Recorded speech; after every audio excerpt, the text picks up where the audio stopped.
Welcome back to my YouTube channel Rise and Shine Classes. In today's videos, I'll be explaining BPCG 172 Youth, Gender and Identity New Book of IGNOU course for third year student. So let us start with new topic. आज का जो हमारा topic है इसके जो भी हमारे important question होंगे वो मैं आपको करा दूंगा।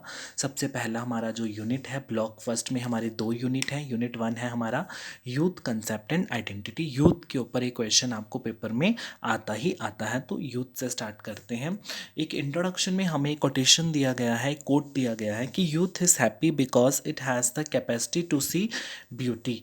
Anyone who keeps the ability to see beauty never grows old. Franz Kafka का ये कोटेशन है। इसका आप मतलब तो समझ ही गए होंगे कि यूथ इज़ हैप्पी, यूथ खुश क्यों है, बिकॉज यूथ के अंदर क्या होता है, कैपेसिटी होती है to see the beauty, to change the world and anyone who keeps the ability. और किसी के भी अंदर क्या होती है, एबिलिटी होती है, योग्यता होती है टू सी ब्यूटी, सुंदरता को देखने की, ब्यूटी को देखने की।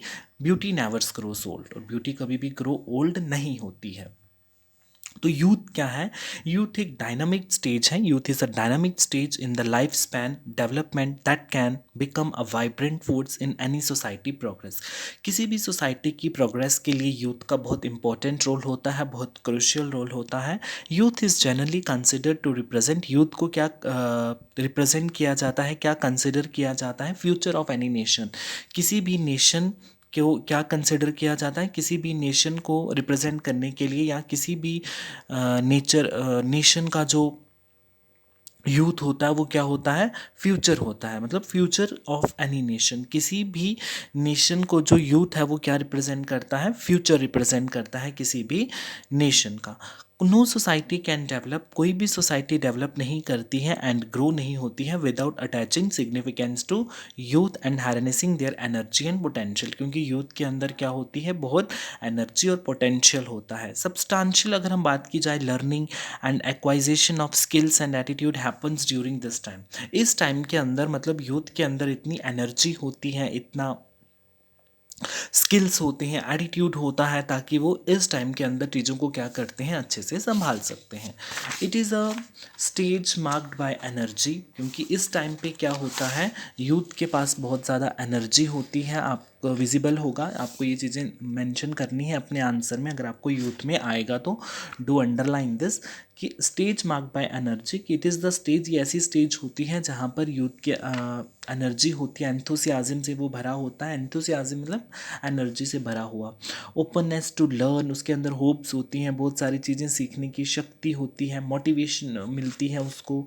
And creativity that makes youth a valuable human resource. Youth क्या है, एक वैल्यूएबल ह्यूमन रिसोर्स है। अकॉर्डिंग टू वर्ल्ड पॉपुलेशन, अगर वर्ल्ड पॉपुलेशन के हिसाब से देखा जाए कि तो प्रॉस्पेक्टस था 2015 का, revision population database of united base population division, India has the world highest number. कि इंडिया का क्या था, India has the world highest number of 10 to 24 year olds amounting to over 242 million young people. ठीक है ना, India के अंदर अगर बात की जाए तो यूथ इन इंडिया, कब, ये 2017 की बात हो रही है।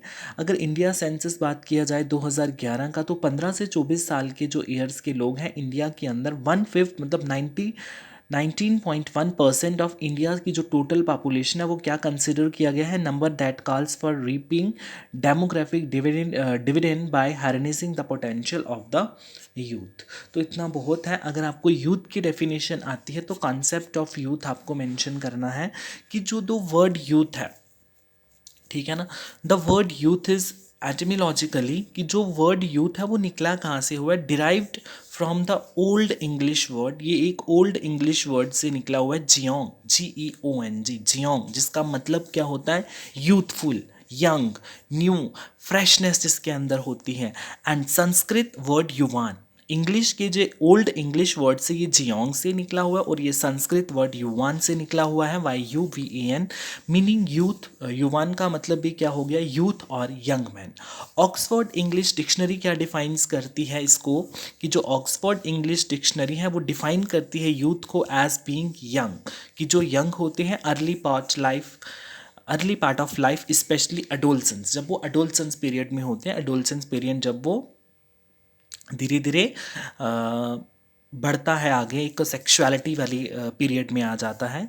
Youth is commonly conceptualised, youth को क्या बताया गया, as a period of transition in which young people strive to meet the social markers of adulthood as getting work, starting families and being recognised as full and productive citizens के बारे में बताया गया। United nation क्या define करती है कि youth as those people, कि यूथ वो लोग होते हैं बिलोंगिंग टू एज ग्रुप, जो कौन से एज ग्रुप से बिलोंग करती है, 15 टू 24 ईयर्स। यूनाइटेड नेशन के हिसाब से क्या माना गया है कि यूथ कौन से ग्रुप में है, 15 से जो भी 24 साल तक बच्चे आते हैं, दैट इज यूथ पीरियड से उसको हम बोलते हैं। और वर्ल्ड हेल्थ ऑर्गेनाइजेशन क्या कहती है हमारी, कि जो एडोलसेंस है, एडोलसेंस मतलब जो एज 10 से 19 साल का बच्चा जो होता है, यूथ, उसको भी यूथ कंसिडर किया जाता है। यूथ एज 15 से 24 साल ईयर ग्रुप के the two age group labelled यहाँ पे किए गए हैं। Young people covering age group, जो यंग पीपल होते हैं 10 टू 24 ईयर्स।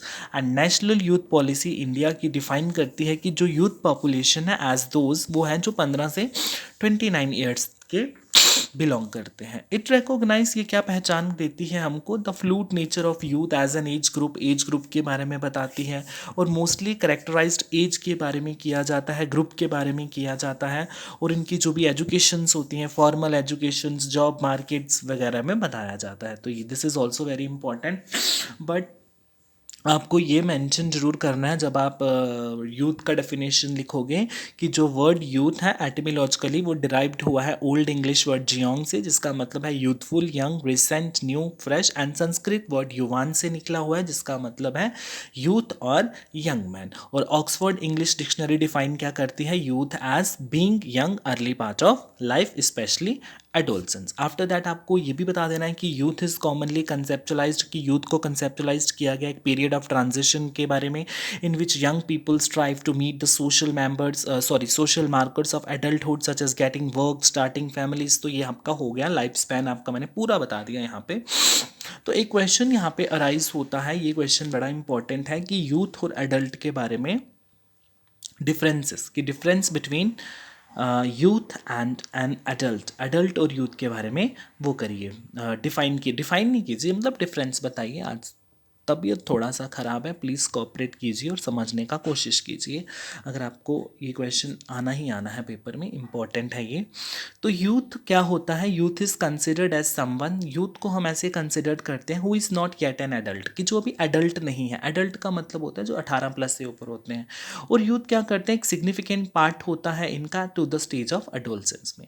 एडल्ट को कंसिडर किया गया है कि adult who is considered grown up mature, कि जो मैच्योर होते जा रहा है, समझदार, जिसको हम बोलते हैं मैच्योरिटी पीरियड उसके अंदर होता है।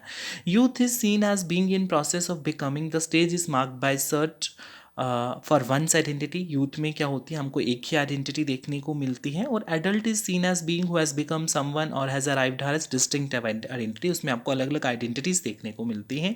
यूथ को प्रिसीव किया जाता है पावरलेस और vulnerable, they face lot of pressure from the family, क्योंकि यूथ के अंदर क्या होता है, बहुत सारा प्रेशर होता है फैमिली का, सोसाइटी का, लार्ज नंबर पे, क्योंकि बहुत सारी सोसाइटीज़ में youth are not given enough say in decision making, कि यूथ जो है लोग अपना खुद डिसीजन यहाँ पे नहीं ले सकते हैं, ठीक है ना, क्योंकि ये अपने पेरेंट्स पे डिपेंड होते हैं। Adult on the other hand perceived as powerful and strong, adult क्या होते हैं, पावरफुल होते हैं, स्ट्रॉन्ग होते हैं, इंडिपेंडेंट होते हैं, और अपना डिसीजन मेकिंग एबिलिटी इनमें खुद की होती है। तो youth are considered less responsible, कि यूथ जो है वो लेस रिस्पॉन्सिबल है। पॉपुलर देखा जाए तो youth connects with risk taking, वो काफ़ी रिस्क लेते हैं। मतलब आपने देखा होगा कि यूथ का जो पीरियड होता है, लोग कैसे कोई गाड़ी ड्राइव कर रहे हैं, तो वो मतलब उसके अंदर वो मैच्योरिटी नहीं होती है, ठीक है ना।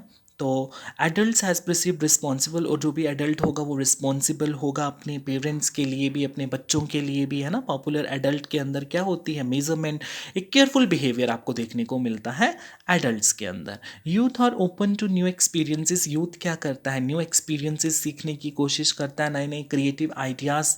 एंड एडल्ट्स क्या करता है, being conformist, having less flexible and more fixed thought, वो एकदम क्लैरिटी के साथ चलता है as compare to youth. Youth are also produce at dependent, बना था हमने कि यूथ भी कोशिश करते हैं कि हम भी डिपेंड रहें, लेकिन उनके पास नॉलेज बहुत कम होता है। और एडल्ट कंसिडर इंडिपेंडेंट होते हैं एंड मोर नॉलेजेबल होते हैं, ये डिपेंड होते हैं ऑन अदर्स, ठीक है। और इनके पास थोड़ी कम नॉलेज होती है यूथ के पास, लेकिन एडल्ट इंडिपेंडेंट होते हैं और उनके पास नॉलेज भी ज़्यादा होती है। तो this is very important question, please do learn this and I hope it is clear to you. Youth is perceived, youth को परसीव किया जाता है अंडरस्टूड, मतलब वेराइटी ऑफ पर्सपेक्टिव. जैसे आपको पता है कि different people have different perceptions, अलग अलग लोगों का अलग अलग नज़रिया होता है. Some view youth positively and human resource that can contribute positively to the development of society. कुछ यूथ ऐसे होते हैं एज ए ह्यूमन रिसोर्स, मतलब अपनी सोसाइटी को वो कंट्रीब्यूट करते हैं ताकि उनकी सोसाइटी डेवलपमेंट कर सके at present as well as in future. मतलब ट्राई करते हैं प्रेजेंट में भी और फ्यूचर में भी. इसीलिए लॉस्ट ऑफ इन्वेस्टमेंट उनको डन करना पड़ता है. Youth in order to create productive work force, sustainability contributions वो करते हैं. जैसे बहुत सारी संस्थाएं होती हैं, जैसे आपने देखा होगा NSS हो गया हमारा, national service scheme, Nehru Yuva Kendra Sangathan, national youth corps, national programme for youth and adolescent development, youth hostel, Rajiv Gandhi national institute for youth development and so on. मतलब बहुत सारी NGOs भी हैं जो यूथ को आगे क्या करती हैं, प्रेरणा देती हैं आगे बढ़ने का. तो ये क्वेश्चन थोड़ा इम्पोर्टेंट था, हमारा ख़त्म हो गया है. अब मैं इसमें आपको बता दूंगा कि meaning of youth in terms of socio culture and economic and legal accepts, कि इनके हिसाब से यूथ का क्या मतलब है. देखो मैं आपको बता रहा हूँ इंपॉर्टेंट टॉपिक जो आपको करने ही करने हैं. ठीक है, अगर आप यहाँ पे ये मेंशन करते हो कि you can see in the box youth can be seen different accepts, कि यूथ को अलग अलग एक्सेप्ट से देखा जाता है, तो आप ये वाला पॉइंट आप खुद ही पढ़ लें, आपको समझ में आ जाएगा कि youth has demographic dividend, youth एक potential nurtured and development, youth transition phase. ठीक है ना, यूथ के अंदर values morals, youth as change agent, youth as a challenge be deal with, youth as non adults, youth as risky behaviour, youth as problem. तो ये अपने answers में आप लिख सकते हो अगर आपको पूछा जाता है कि यूथ किस किस तरह के रिस्क वगैरह लेता है. Meaning of youth in terms of socio cultural economic and legal aspects. It is important to understand, ये बहुत इंपॉर्टेंट है हमारे लिए, that youth is not just an age. Youth एक एज नहीं है, रिलेटेड प्रोसेस स्टेज होता है. Youth is also an ongoing construction by the social and cultural forces. जैसे स्कूलिंग होती है यूथ के अंदर, family, job market, conditions, globalisation, technologically advancement, all these have significant impact. इनके इंपॉर्टेंट इम्पैक्ट होते हैं shaping the youth experience. Youth all over the world, अगर all over the world की बात की जाए तो इसलिए सिमिलर इन बायोलॉजिकल एज में तो ये सिमिलर ही होंगे, या दे डिफर इन इकोनॉमिक. हो सकता है किसी के इकोनॉमिक मतलब किसी के पास पैसा ज़्यादा होता है, किसी के पास कम होता है. सोशल कल्चर जो इनके होते हैं, in this section we will define youth from economic, socio culture and particularly आपको बताया गया है कि अगर यूथ को डिफाइन किया जाए सोशल कल्चरल पर्सपेक्टिव के हिसाब से, तो youth is not just related to age. Youth age से रिलेटेड नहीं है, age refer a biological reality है ये.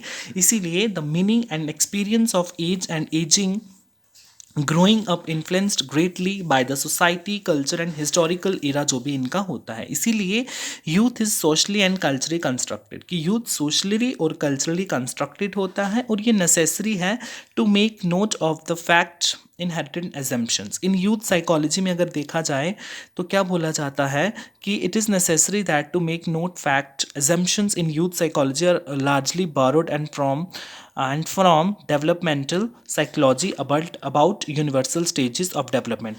तो इसका मतलब ये हुआ कि that are same across culture, जो सेम कल्चर से बिलोंग करते हैं, like any phase of development. क्योंकि यूथ को हमने पढ़ा था, यूथ एक नैरो वर्ड नहीं है, एक डायनामिक कंसेप्ट है. It keeps involving with time and space.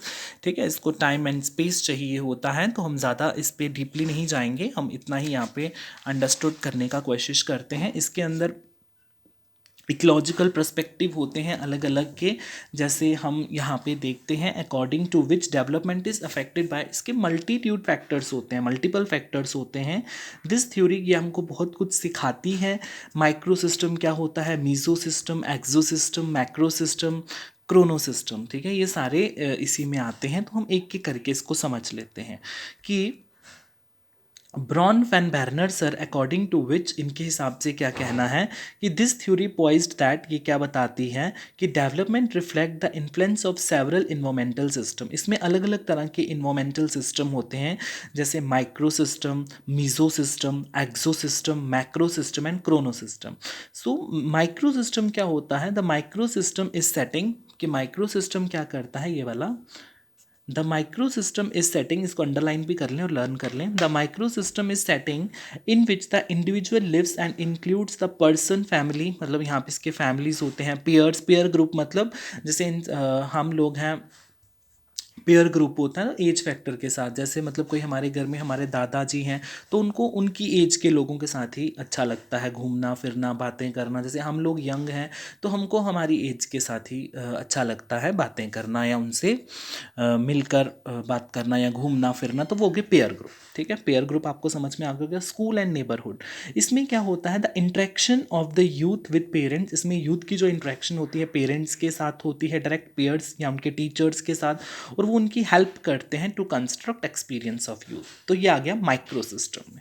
Meso system क्या होता है, the meso system involves relation between, इसमें जो रिलेशंस होते हैं वो माइक्रो सिस्टम और कनेक्शंस दोनों में होते हैं। जो भी इनका रिश्ता होता है माइक्रो सिस्टम में बोलिए या कनेक्शन बोलिए, इनके बीच में जो भी कनेक्शन होता है बिटवीन कॉन्टेक्स्ट। ठीक है, एग्जाम्पल जैसे the relation of family experience, family के अंदर जैसे हमारे जो रिलेशन होते हैं हम उनको एक्सपीरियंस करते हैं। स्कूल का जो हमारे रिलेशन होते हैं एक्सपीरियंसेस करते हैं, स्कूल एक्सपीरियंसेस हो गया, रिलीजियस एक्सपीरियंसेस हो गया, फैमिली एक्सपीरियंसेस हो गया, पेयर एक्सपीरियंसेस हो गया। पेयर ग्रुप भी मैंने आपको बता दिया।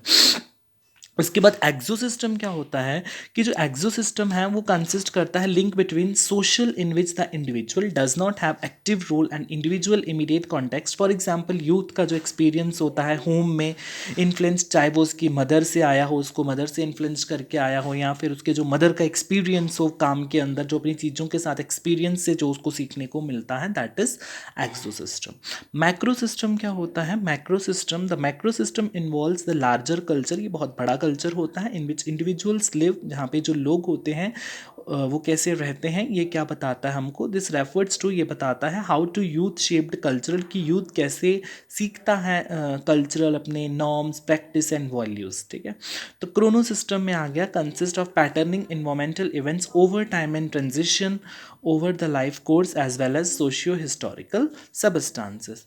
तो ऑल एंड ऑल हम ये कह सकते हैं कि from this perspective of youth, यहाँ से हमने ये देखा कि youth is seen as social process. Youth एक सोशल प्रोसेस है, not just an age group of people, not just an age group of people.